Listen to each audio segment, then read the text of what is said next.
2018 का जो आंदोलन था वो सिर्फ एक ट्रेलर था, पूरी फिल्म बाकी है। महकती रुख को गुलाब कर देंगे हम, इस बात सबका हिसाब कर देंगे और रहने दे पैमाने के अंदर ही साकी, वरना पूरे शहर का पानी खराब कर देंगे। तो आप लोगों ने जो इन लोगों को छेड़ा है, सही मायने में मैं बता रहा हूं कि कायदे में रहोगे तो फायदे में रहोगे। ये खुला चैलेंज है सरकार को कि वो बाबा साहब डॉक्टर भीमराव अम्बेडकर साहब की स्टैचू को वहां लगा दे, वरना कहीं ऐसा ना हो कि पार्लियामेंट के हर नुक्कड़ में और पार्लियामेंट के अंदर सिर्फ बाबा साहब ही बाबा साहब नजर आए। और जिस प्रकार आप लोगों को सपने में भी आज बाबा साहब नजर आते हैं, एक मूर्ति की जगह वो सिर्फ मूर्ति नहीं। सभी को मेरा क्रांतिकारी जय भीम।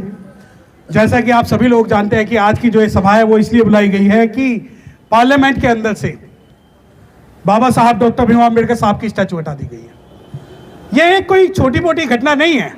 बहुत से लोग कह रहे हैं कि सौंदर्यीकरण के नाम पे स्टैचू हटा दी गई है, बहुत से लोग कह रहे हैं कि नहीं वो दूसरी जगह लगा दी गई है, दूसरी मूर्तियां भी हटाई गई है। तो मैं आपको एक बात बता दूं कि पूरे पार्लियामेंट के अंदर सिर्फ बाबा साहब डॉक्टर भीमराव अम्बेडकर साहब की स्टैचू थी, जिसको काफ़ी संघर्षों के बाद, जेल भरे आंदोलन के बाद में लगाया गया। उसके अलावा आप सौंदर्यीकरण, शायद आपको किसी को ना पता हो कि सौंदर्यीकरण क्या हो रहा है, जिसके कारण से बाबा साहब की स्टैचू हटाई गई है। वहाँ पर वो पार्किंग बना रहे हैं। अब आप ये देखिए कि 550 सांसद, टोटल 800 सांसदों के लिए नई पार्लियामेंट बन सकती है, परंतु उनके लिए जो पार्किंग की जगह है वो देखी गई है जहां पर अम्बेडकराइट और अनुसूचित जाति के लोग 14 अप्रैल और 6 दिसंबर को बाबा साहब को नमन करने के लिए जाते थे। अब सवाल, बहुत सारे टेक्निकल सवाल मैं आपको बता दूं कि नई पार्लियामेंट का कोई भी कंप्लीशन सर्टिफिकेट अभी तक इशू नहीं हुआ है। नई पार्लियामेंट को रन करने के लिए कोई भी एनओसी नहीं ली गई है। यही कारण था कि जो ब्रीच इन पार्लियामेंट हुआ था वो इनकम्प्लीट था। दूसरी बात, इन लोगों को इतना तक नहीं पता कि वो नई पार्लियामेंट बना रहे हैं, परंतु 800 सांसदों के लिए पार्किंग नहीं बना रहे हैं। पार्किंग कहां बनानी है? बाबा साहब, जहां बाबा साहब डॉक्टर भीमराव अम्बेडकर साहब की स्टैचू लगी हुई है। अब सवाल आता है कि दूसरी स्टैचू भी है, चाहे पार्लियामेंट के अंदर सैकड़ों स्टैचू लगी हुई हैं, परंतु सिर्फ बाबा साहब डॉक्टर भीमराव अम्बेडकर साहब की स्टैचू ऐसी है जिसपे 14 अप्रैल को 6 दिसंबर को हर व्यक्ति जाता था, क्योंकि बाबा साहब डॉक्टर भीमराव अम्बेडकर साहब का स्लोगन जो है वो ये था कि पार्लियामेंट इज द मास्टर की ऑफ द एवरी लॉ। तो हम पॉजिटिव एनर्जी लेते थे। दिल्ली के अंदर जो है बाबा पार्लियामेंट स्ट्रीट जो है वो कोई सिर्फ एक नॉर्मल स्ट्रीट नहीं थी, वो हमारे लिए त्योहार था, जहां दिल्ली के अंदर सैकड़ों हजारों लोग जो है 14 अप्रैल को 6 दिसंबर को आते थे। अब सवाल है कि क्या all India SC/ST advocate welfare organisation ने जो ये आज सभा बुलाई है, इसका क्या औचित्य है? मैं बताऊं कि जुल्म और अन्याय के खिलाफ आवाज खोलेगा कौन, और अगर वकील भी चुप हो गया तो बोलेगा कौन? ये एडवोकेट जो हैं वो इसलिए नहीं है कि हम जो है कुछ नहीं करेंगे या हम धरना प्रदर्शन करेंगे और हम चले जाएंगे।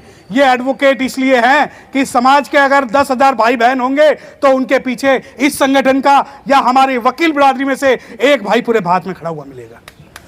इस लड़ाई को कमजोर ना समझना। जब जब इस समाज को वकीलों की जरूरत पड़ेगी तो पार्लियामेंट में भी लड़ेगा, वो संसद में भी दहाड़ेगा, वो सुप्रीम कोर्ट भी लड़ेगा, और जब उनके साथ कंधे से कंधा मिलाकर लड़ाई लड़ने की बात होगी तो हम सड़कों पर भी मिलेंगे।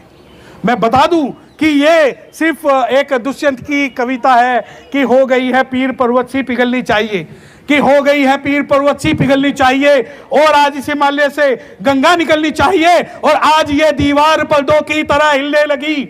शर्त लेकिन ये थी कि बुनियाद हिलनी चाहिए, और हर सड़क पे, हर गली, हर राह पे, हर मोड़ पे, कि हर सड़क पे, हर गली, हर राह में, हर मोड़ पे हाथ हिलाते हुए हर लाश चलनी चाहिए। और सिर्फ हंगामा खड़ा करना मेरा मकसद नहीं, सिर्फ हंगामा खड़ा करना मेरा मकसद नहीं, सारी कोशिश ये है कि सूरत बदलनी चाहिए, और हो कहीं भी आग तो ये आग लगनी चाहिए, हो कहीं भी आग तो ये आग लगनी चाहिए। और मैं बता दूं, ये आग जो आज हम यहां से लगा के जा रहे हैं, ये पूरे भारत में तब तक फैलेगी जब तक कि ये असली पार्लियामेंट के अंदर बाबा साहब डॉक्टर भीमराव अम्बेडकर साहब की स्टैचू को पुनः स्थापित नहीं कर देते। अब लोग सवाल उठाते हैं कि नई पार्लियामेंट के अंदर दूसरी जगह पे बाबा साहब डॉक्टर भीमराव, इस दुनिया के अंदर सबसे ज्यादा जो स्टैचू है वो भगवान बुद्ध की है, और इस भारत के अंदर भगवान बुद्ध के बाद अगर सबसे ज़्यादा स्टैचू हैं तो वो बाबा साहब डॉक्टर भीमराव अंबेडकर साहब की स्टैचू हैं। और हमारे लिए जो प्रेरणा का स्रोत है वो पार्लियामेंट की स्टैचू है। मैं बता दूं कि SC/ST एक्ट के अंदर में इन्होंने अपराध किया है। इन लोगों पे ये संस्था और इस कम्युनिटी के जो प्रोमिनेंट लोग हैं वो FIR दर्ज कराने का काम भी करेंगे, क्योंकि इन्होंने बिना परमिशन के बिना परमिशन के इन्होंने जो है बाबा साहब डॉक्टर भीमराव अंबेडकर साहब की स्टैचू को हटाया है। बाबा पार्लियामेंट के अंदर कुछ भी अगर चेंजेस होता है तो या तो बिजनेस अफेयर्स के हिसाब से होता है या लोकसभा स्पीकर उसकी परमिशन देता है। ऐसी आपको क्या मजबूरी थी कि 3 तारीख की रात को, उससे पहले मैं बताऊं 3 तारीख को से पहले क्या हुआ, जो पार्लियामेंट 3 लेयर सिक्योरिटी में होती थी उसके अंदर पार्लियामेंट सिक्योरिटी भी थी, दिल्ली पुलिस भी थी और CISF भी थी। अब पूरा का पूरा पार्लियामेंट की सिक्योरिटी का जो जिम्मा है वो CISF को दे दिया है और वहां से पार्लियामेंट्री सिक्योरिटी फोर्स हटा दी गई है। और उसे हटाने के बाद जो सबसे पहला काम किया गया वो काम यह किया गया कि बाबा साहब डॉक्टर भीमराव अंबेडकर साहब की स्टैचू को हटाना। अब हम लोगों का क्या योगदान है, हम लोगों का क्या लेना देना है? मैं बता रहा हूं कि अगर 2 अप्रैल 2018 का जो आंदोलन था वो सिर्फ एक ट्रेलर था, पूरी फिल्म बाकी है।